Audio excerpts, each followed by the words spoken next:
Hello everyone, how are you doing? This is MD Tech here with another quick tutorial. Today I'm going to be showing you how to remove old device drivers in Windows 10 that might be bugging down your computer, and just if you wanted to clear up some drivers you're not using or something that just might be messing up or conflicting with another driver, this tutorial will be for you guys. And we're going to start by heading over to the start button, and we're going to right click on it and then left click on command prompt admin.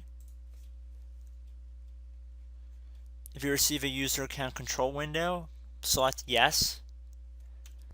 So now we want to enter our root directory, which is our C drive. So we're going to just type in cd space, and then you want to do a /.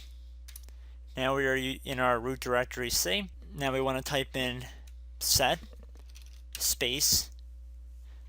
And please keep in mind I'm going to have this in the description of the video as well and probably on the screen. So anyway, we're going to keep going. So we're going to do set devmgr device manager. Then we're going to do underscore show. This all capital letters, device manager show, or devmgr underscore show underscore. Then we're going to type non-present. Then we're going to do another underscore, and now type in devices equals 1.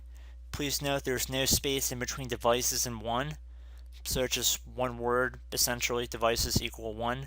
Then you want to hit enter on your keyboard. Now you want to type in devmgmt.msc,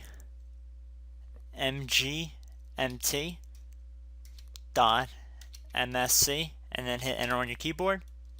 This will open up Device Manager here. At the top, right next to Action, left click on View, and then left click on Show Hidden Devices. And you can actually see, it'll actually unhighlight the icon a little bit, so it'll make it a little bit more transparent.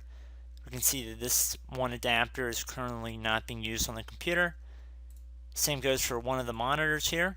And if you don't believe me, if we go back under View and then we uncheck Show Hidden Devices, we see it goes away. So obviously, this has been created here. So at that point, you just kind of go through and see different drivers that you might want to install.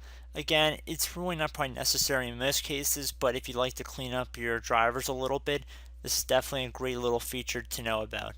So I hope this brief tutorial helped you guys out, and I will catch you in the next video. Goodbye.